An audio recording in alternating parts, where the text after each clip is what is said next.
In today's NBA, where offensive production is at an all-time high, it's actually hard to keep track of every player's individual scoring explosion. However, I think it's safe to say that there's no other guy who's had a more notable and more prolonged scoring outburst than Luka Doncic.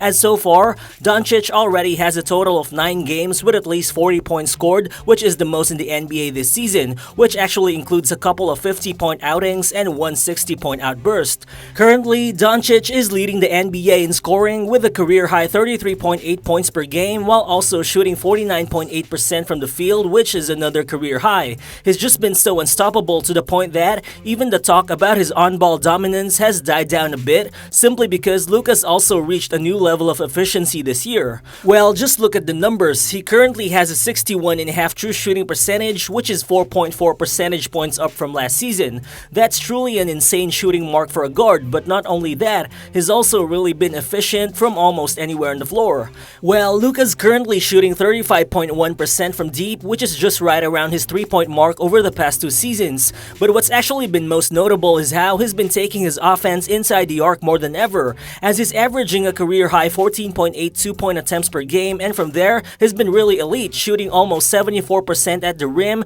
and more than 54% from the short mid-range, both of which ranks number 1 among all guards who are attempting shots from those areas in high volume. Overall, to say that Luka has been unguardable this season seems to be an understatement, and at this point, it looks like for opponents, it's not about whether or not they can stop him anymore, but rather whether or not they can figure out how he could actually hurt them the least. So what's good everyone, it's Mural Balls here, and today, we'll dive into how NBA defenses have tried but mostly failed to stop Luka Doncic. But one sec, if you guys do enjoy this video, please do me a favor by hitting that like button. It only takes a second of your time, but it will be much appreciated. Let's get to it.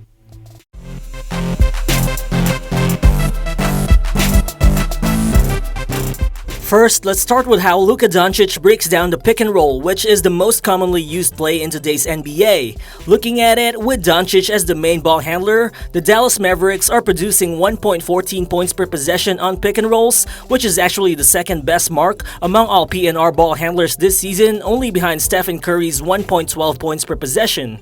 The thing is, this is simply mind-blowing when you consider that, this season, Doncic is actually blitzed by opposing teams a whopping 7 times per game, which is up from the 4.8 times per game he was blitzed last season. Not only is his current mark the highest in the NBA right now, but it's also on track to be the highest blitz rate that any players had to deal with since the NBA started tracking advanced play types back in the 2018 season. And all of this actually makes sense because it's really tempting for defenses to sell out and try to squeeze the ball out of Luka's hands whenever they can, as the thought alone of him extensively scanning the floor in the pick and roll can be really terrifying for defenses. Well, the thing is, opponents particularly want to stop Luka from getting into the paint, but they especially want to stop him from getting there with a big man alongside him. Cause for sure, the Mavs have a roster that's built to shoot 3-pointers out of Luka's passes, but Doncic also knows that a shot at the rim is the most efficient shot in basketball. But what's even scarier for opponents is, Luka's pick and roll game is becoming even more difficult to handle now that he's running a majority of his reps with Christian Wood, a big man who's just as dangerous popping for 3-pointers as he is rolling to the rim. The numbers also back this up, as Mavs lineups which feature Doncic with Christian Wood as its only big man have outscored opponents by 4 points per 100 possessions, which ranks in the 94th percentile of the league.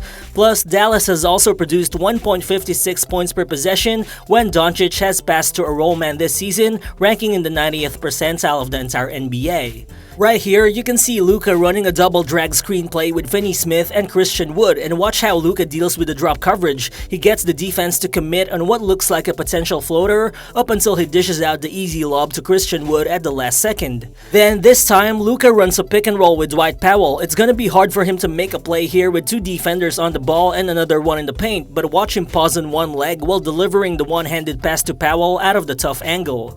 Well, because of those kinds of plays which highlight Luka's crazy passing vision and skill, defenses have increasingly made a conscious effort to stop him from getting downhill with the option of a roll man near him, which is actually reflected by the numbers, as Luka's 35.3% pick and roll frequency this season is actually the lowest he's recorded over the past 4 years, which means defenses for sure have been able to make Luka work extra harder to find his roll man from the initial screen. However, this yet causes another problem, because when you put another extra body on the lane to prevent Luka's roll man from getting near the basket, it will also most likely come at the expense of leaving another one of his teammates open elsewhere on the floor, most likely from the 3-point line.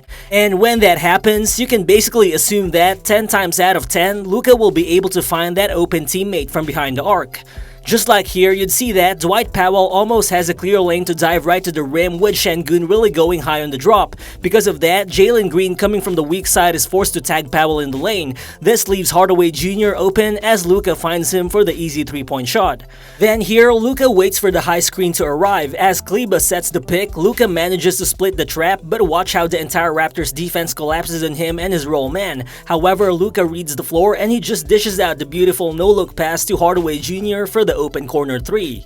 Again, because of those kinds of plays, defenses are starting to understand why the usual pick and roll coverages are Luka's favorite targets for a reason, and that's because whether you drop, you hedge, or you trap him, he would still mostly be able to counter it with the right pass. And with that said, it may actually look like the easiest way to stop Doncic from running pick and rolls is to switch them and to guard him one-on-one. But again, while that may solve one problem, it also creates a new one for defenders. Cause Luka's got great size for a point guard at 6'7" and 230 pounds. He's a certified walking mismatch, as he's usually too strong for smaller guards and wings, and he's also usually quicker for most bigs to contain. This season alone, Luka's producing 1.13 points per possession out of isolation plays, which ranks as the 4th best mark among all 24 guards to run 3 ISOs per game, only behind Kyrie Irving, DeMar DeRozan, and Damian Lillard. And what's even scarier is that not only can Luka easily target specific players when he goes ISO, but his teammates are also making it easier for him to get his desired switches by constantly setting screens for him when he has the ball. Just like here, Luka's guarded by Drew Holiday, but the screen from Kleba forces the switch to Brook Lopez. Now that Luka's got a slower guy in front of him, he sizes up his man and goes for the easy cross as he uses his speed to create separation before finishing the scoop right at the basket. Then here, Luka's initially guarded by Royce O'Neal, but the pick from Kleba forces the switch to Nick Claxton. But again, Bullock sets another back screen which forces Watanabe on an island with Luka. Luka recognizes the mismatch and he torches Utah with the easy step back 3. But also, one notable part of Luka's isolation game this season is how he has been able to use more of his physicality and aggression when exploring the paint, which can be seen with his uptick in post-up possessions. Currently, Luka's averaging a career-high 4.2 post-ups per game, which ranks in the 96th percentile of the entire NBA regardless of position. But the crazy thing is, he's actually scoring on 55.6% of all those post-ups, which scoring frequency actually ranks as the 8th best among the 28 players to attempt 2 post-ups per game this season, only ranking behind some really big players such as Embiid, Sabonis, Porzingis, Jokic, Christian Wood, Kevin Durant, and Brook Lopez. All of this is happening because while on the low block, Luka has just really figured out how to use a combination of his natural strength, footwork, and touch to be able to counter the different ways opponents are guarding him in the post, whether by using his finesse to finish right at the basket or by hitting one-legged fadeaways and easy floaters. Again, Luka's been shooting almost 74% at the rim this season, but his mid-range efficiency has also been getting a boost from his floaters, which is converting at an insane 61.8% rate, up from just 49.7% last season. Here, you can see Luka posting up a solid defender in Quentin Grimes. You can see him initiate the bump before going for the quick spin. Grimes is able to stay with him, but Luka uses his size and counters with a 10-foot fadeaway shot.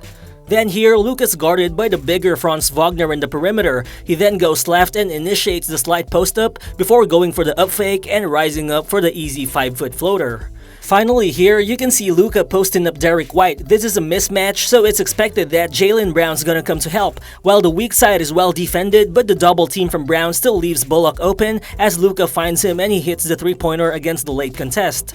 As seen on that play, Luka operating out of isolation creates another problem for defenses. He's just too good one-on-one and his court vision is also really special at the same time, which is why the question isn't whether or not opposing team should send help, but rather when is the right time to actually send the double team. But sure, let's say that an opposing team actually believes that their most versatile defender can bother Doncic enough one-on-one. What if that team believes that guarding him straight up is better than gambling on his teammates to miss open three-pointers? But again, the question is, how do you actually contain Doncic that way? Well, sure, there's a reason why a lot of defenders have been trying to force him to go left. Luka's right-handed and he's actually producing more points per possession from the right side of the floor, both from post-ups and drives as opposed to the left side. But again, forcing him left causes another problem, as it leaves defenders vulnerable to Luka hitting his trademark step-back threes in isolation, which he loves to drain from the left side of the floor. This season alone, Luka has taken almost 40% of his outside shot attempts on the left side of the court as opposed to only 12.7% on the right. Plus, he's also much more efficient from the left side, shooting 41.4% from 3 on the left as opposed to a poor 26.8% from deep on the right side of the court.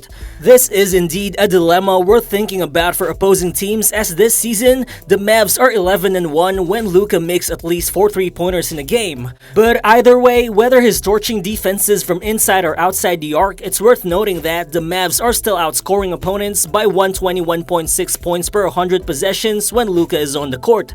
That's actually more than 4 points better than the offensive rating of the Boston Celtics, which is currently the league's best offensive team. Well, I guess when you're playing against Luka Doncic, you're basically just hoping for marginal advantages and you're hoping that he hurts you a little bit less than everyone else on the Dallas Mavericks roster. This is a testament to how, at just 23 years of age, Luka Doncic is already one of the most elite scorers that the NBA has ever seen. So thank you guys if you made it this far into the video, and what do you think are the odds that Luka Doncic wins MVP this season? Feel free to share your thoughts in the comment section below, and again, if you're new to the channel, please consider subscribing as well. Again, this is Real Balls, and I'll see you on the next one. Peace.